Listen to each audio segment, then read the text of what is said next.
Raju college ଯିବା ପାଇଁ ready ହେଉଥାଏ। ଆଉ ସେତେବେଳେ ତା ବାପା ଆସି କହିଲେ, ଆରେ ବାପା, ଏ ନେଲୁ ମହାପ୍ରଭୁଙ୍କର ଏ ଫୁଲଟି ତୋ ପାଖରେ ରଖିଥା, ତୋର ମଙ୍ଗଳ ହେବ।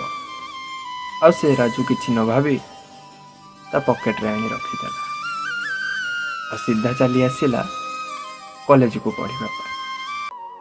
ଆଉ ଆସି ବସିଥାଏ ସେଇ ମଝି ବେଞ୍ଚ, ସେଇ ମଝି ଧାଡ଼ିରେ। ଆଉ ହଁ, ସେ ଭାବିନଥିଲା ତା ଜୀବନରେ ଆଜି ଏମିତି କିଛି ଘଟିଯିବ ବୋଲି।